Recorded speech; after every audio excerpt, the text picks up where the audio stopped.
Phil Robertson est décédé. Le fondateur de Duck Commander, visage irremplaçable de Duck Dynasty, a rendu son dernier souffle le 26 mai 2025. L'état de santé de Phil Robertson s'est rapidement dégradé dans les derniers jours de sa vie. Phil Robertson, le star de Duck Dynasty, est décédé. La série a suivi la famille Robertson pendant 11 saisons, de 2012 à 2017, alors qu'elle dirigeait son entreprise de chasse Duck Commander en Louisiane. Phil Robertson, le star de Duck Dynasty, est décédé à l'âge de 79 ans, quelques mois seulement après que son combat contre la maladie d'Alzheimer ait été révélé au public. Et puis un autre choc est survenu. Le testament a été ouvert et la famille a fondu en larmes. Non pas à cause de la perte, mais à cause de ce qu'il a laissé derrière lui. Chaque paiement est accompagné d'un message personnel. Chaque lettre manuscrite a laissé les proches sans voix. La fortune de plusieurs millions de dollars n'était pas un simple chiffre, mais le dernier message du père conservateur le plus célèbre des États-Unis. Ceux qui l'ont critiqué doivent maintenant se taire. Ceux qui l'ont suivi n'ont pas pu retenir leurs larmes. Tout a commencé au moment où le testament a été lu. Papa est parti rejoindre le Seigneur aujourd'hui. Willie Robertson, le fils aîné et PDG de Duck Commander, a écrit sur X « Il va nous manquer, mais nous sommes en paix, car c'est lui qui a pris toutes les dispositions. » La légende était accompagnée d'une image simple, la main de Phil serrant une Bible, juste avant sa mort. Mais ce n'est pas seulement la douleur de la séparation qui a retenu l'attention de millions de personnes. C'est ce qui s'est passé dans le bureau de l'avocat lorsque la famille a ouvert le testament. Selon des sources proches de lui et les médias locaux de West Monroe, la lecture s'est déroulée en privé, en présence de sa femme Kay et de leurs enfants, Alan, Jace, Willie, Jep, et de leur fille Phyllis. Le testament est plus qu'une simple répartition des biens. Il s'agit d'un testament vivant écrit par un homme qui savait ce dont chaque membre de sa famille avait besoin, ce qui lui manquait et ce qu'il utiliserait pour changer sa vie à jamais. La valeur nette de Phil Robertson est estimée entre 10 et 15 millions de dollars. L'argent provient de diverses sources: Duck Commander, Duck Dynasty, Ventas Delivers, podcasts, contrats de licence et investissements privés non divulgués. Mais les chiffres ne sont pas la seule particularité. Chaque part de sa fortune est accompagnée d'une lettre manuscrite de Phil lui-même, expliquant pourquoi il l'a laissé à chaque enfant. Il y a des passages écrits directement à chacun de ses enfants qui parlent de leur enfance, de leurs promesses, de leurs erreurs et de la façon dont il les voit grandir. Kay, son épouse depuis plus de 50 ans, s'est vu attribuer la pleine propriété du domaine principal en Louisiane et une importante somme d'argent pour s'occuper des petits-enfants. Alan, le fils aîné de Phil, ancien pasteur, s'est vu confier la propriété de la collection de littérature religieuse de Phil, ainsi qu'un investissement régulier provenant de la vente de livres. Jace et Jep ont reçu des parts proportionnelles dans Duck Commander, ainsi que la responsabilité de gérer une marque distincte, plus traditionnelle. Phyllis, la fille illégitime de Phil, qu'il n'avait que récemment remariée, a reçu des biens immobiliers et un mot d'excuse. Mais surtout, Willie, qui avait accompagné son père pendant toute la période faste de Duck Dynasty, s'est vu attribuer une participation majoritaire, ainsi que la responsabilité de maintenir ce que Phil a décrit comme la foi, la marque et l'héritage de la famille. La valeur réelle de la fortune de la famille Robertson a commencé à faire l'objet de spéculations. Certains journaux ont estimé la fortune totale de la famille à 100 millions de dollars si l'on inclut les marques déposées, les terrains, les droits d'auteur, l'immobilier et les revenus passifs des produits de la marque Robertson. Lorsque mon père a parlé, mes frères et moi ne l'avons pas interrompu. Jace Robertson a déclaré dans un podcast spécial après les funérailles que l'héritage de Phil Robertson était bien plus qu'un simple morceau de papier. Il s'agit d'une déclaration finale écrite avec une vie de simplicité, une franchise parfois controversée et une affection indéniable. Lorsque l'héritage a été ouvert, sa famille a pleuré, non pas parce qu'elle avait reçu quelque chose, mais parce qu'elle savait ce qu'elle avait perdu. Phil Robertson n'est pas seulement un homme d'affaires ou une star de la télé-réalité. Pour de nombreux Américains, il est la voix intransigeante d'une idéologie conservatrice originale, qui l'a mise en porte-à-faux avec Hollywood et les grands médias. and 2000 Trees. Lors d'une interview avec le magazine GQ, Phil a parlé franchement de ses opinions morales sur l'homosexualité. Il n'a pas mâché ses mots et a cité la Bible, qualifiant l'homosexualité d'acte contraire au dessein de Dieu. Mais la réaction a été tout aussi forte. Des millions de sympathisants ont afflué sur les réseaux sociaux pour défendre la liberté de religion. Le hashtag #YayStandWithPhil est rapidement devenu viral. Les ventes de produits Duck Commander ont grimpé en flèche, tandis que les libéraux l'ont décrié comme un symbole d'arriération. Les conservateurs l'ont salué comme un bouclier humain contre la laïcité qui empiétait sur les traditions américaines. Quelques années plus tard, Phil a de nouveau fait parler de lui en partageant ses opinions choquantes lors d'une vidéoconférence.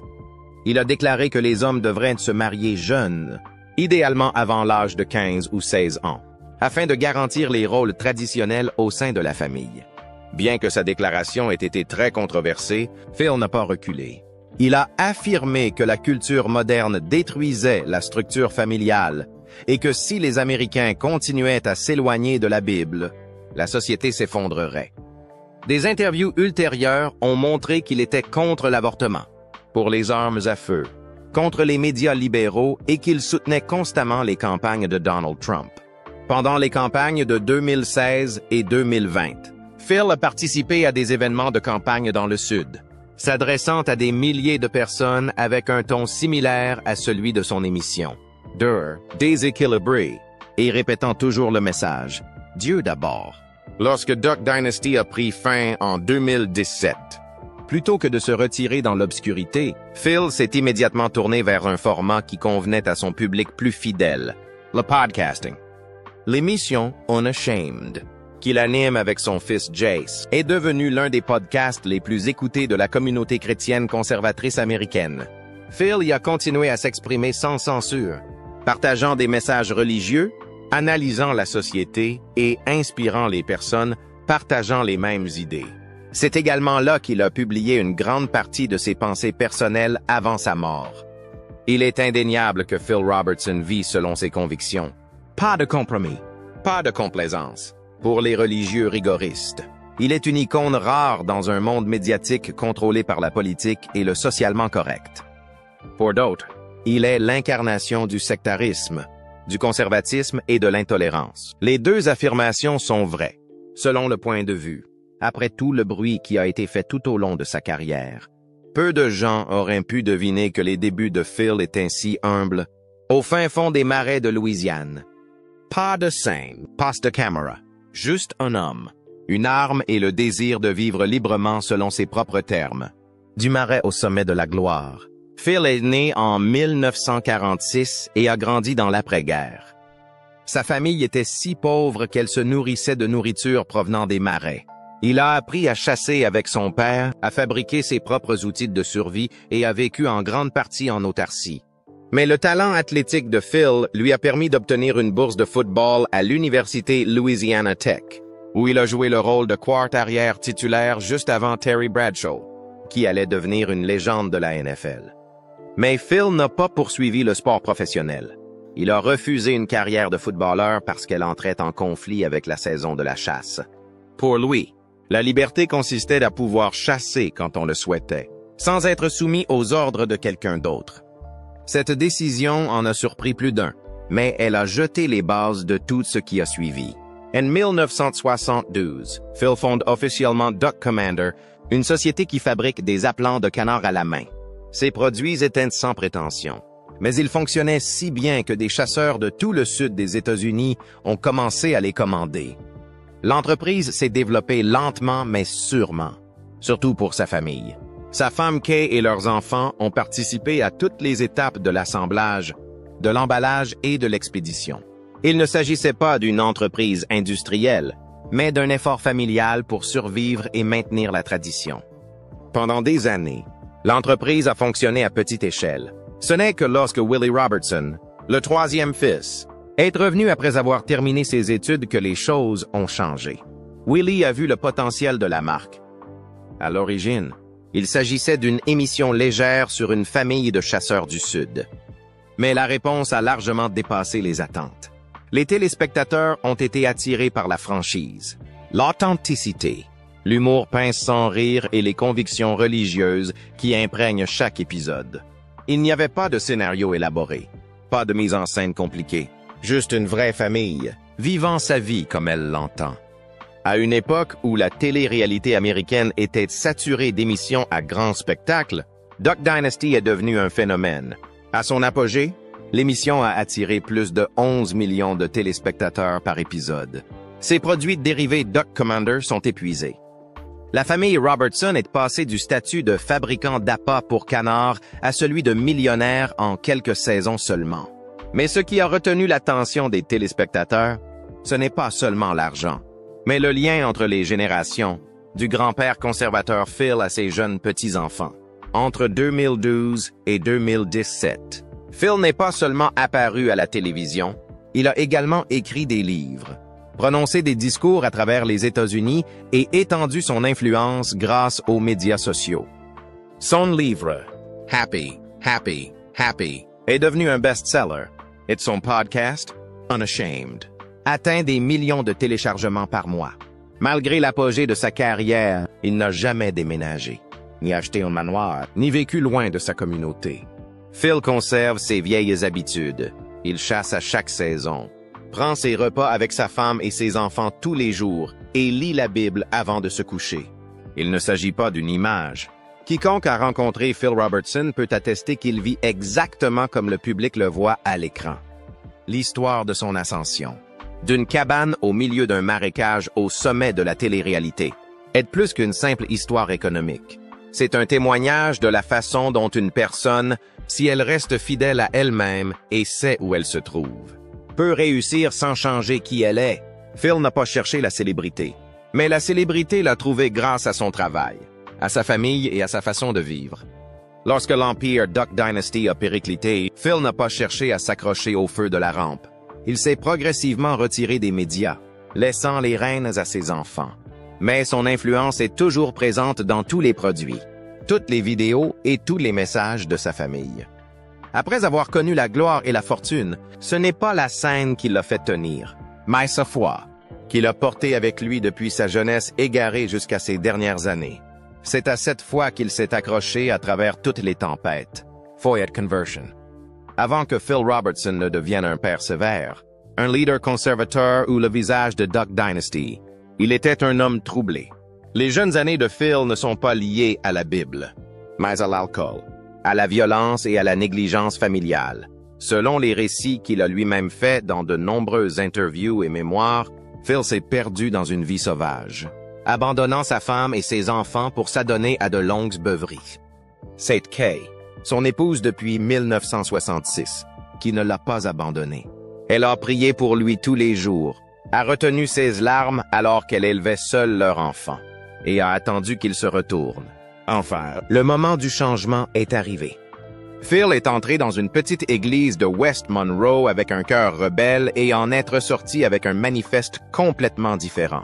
Il s'est converti, a été baptisé et n'a jamais regardé en arrière.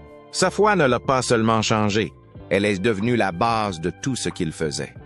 Phil a créé Duck Commander non pas comme une entreprise, mais comme une extension de sa foi chrétienne. Sa famille ne fonctionnait pas sur le principe du profit, mais sur le principe du service, et vivait selon les valeurs morales qu'il considérait comme absolues. Cela transparaissait dans chaque produit, chaque vidéo, chaque émission de télévision. Phil n'a jamais quitté des yeux cette encre spirituelle, même lorsqu'il a dû faire face à des attaques, des menaces ou des boycotts. Lorsque Duck Dynasty est devenu populaire, les offres des grandes agences de publicité ont afflué, mais de nombreuses marques ont été immédiatement rejetées parce que Phil ne voulait pas associer son nom à quoi que ce soit qui aille à l'encontre de la Bible. Il a dit non à l'alcool, aux jeux d'argent et aux images sexualisées. Il a refusé un contrat d'1 million de dollars parce qu'une ligne publicitaire allait à l'encontre de ses principes. Pour lui, le succès ne valait pas le prix d'une compromission de sa foi. C'est dans Unashamed Podcast qu'il le démontre le mieux. Dans des centaines d'épisodes, Phil, accompagné de Jace et Al Robertson, se penche sur des sujets tels que la religion, la société, le mariage et le rôle de la foi dans la vie moderne. Ces podcasts attirent des millions d'auditeurs, non pas en raison de leurs techniques de production, mais de leur contenu sans tabou. Phil n'hésite pas à critiquer la culture moderne, à dénoncer ce qu'il considère comme une décadence et à souligner la nécessité d'un retour aux valeurs traditionnelles. Cependant, la foi de Phil n'est pas rigide au point de tout rejeter. Il a un jour recueilli Phyllis, une fille illégitime, qu'il n'a connue qu'après de 70 ans. Lorsqu'il a appris la vérité, il ne l'a pas niée. Au contraire, il a ouvert les bras, a accepté l'enfant, lui a révélé son identité et l'a intégré à sa famille. Cet acte n'était pas un simple devoir, mais une démonstration concrète qu'il vivait vraiment selon les principes du pardon et de la rédemption. Les apparitions de Phil au cours de ces dernières années ont été moins publiques, non pas parce qu'il avait changé, mais parce qu'il se concentrait davantage sur une vie tranquille avec sa famille. La maladie d'Alzheimer, qui lui a été diagnostiquée quelques mois avant sa mort, n'a pas affaibli son esprit. Au contraire. Dans les derniers épisodes de podcast qu'il a enregistrés, Phil faisait encore preuve d'une telle clarté et d'une telle paix que de nombreux auditeurs ne croyaient pas qu'il souffrait d'une maladie neurodégénérative. Ces paroles ont été répétées à de nombreuses reprises au cours de ces dernières semaines. Ne pleure pas quand je mourrai. Dance. Chantez. Mais ne pleurez pas. Mais lorsqu'il est mort, ce sont ses proches, sa femme, ses enfants, ses petits-enfants qui n'ont pas pu retenir leurs larmes. Non seulement parce qu'ils avaient perdu un père, mais parce qu'ils savaient qu'ils avaient perdu un professeur, un guide, un homme qui avait vécu chaque mot qu'il avait prêché. Dans un monde où tout change si vite, Phil Robertson est une personne rare qui a gardé la foi tout au long de sa vie, d'un homme tombé dans l'erreur. Il s'est relevé et n'a jamais regardé en arrière. Tout ce qu'il a fait, de son entreprise à sa télévision en passant par sa vie personnelle, s'est articulé autour de sa foi. Et c'est finalement ce qui l'a aidé à partir en paix, sans regret. Après sa mort, toutes les valeurs qu'il a laissées derrière lui ont été maintenues par ses proches. Mais une chose était claire, personne ne pouvait combler le vide laissé par Phil en tant que gardien de la foi, de la tradition et de la famille. La fin d'une génération. La maladie d'Alzheimer a été diagnostiquée chez Phil quelques mois avant sa mort. Bien que sa famille n'ait pas annoncé la nouvelle tout de suite, les signes étaient là. Il a progressivement disparu de son podcast, est apparu moins souvent lors d'événements publics et a passé plus de temps chez lui.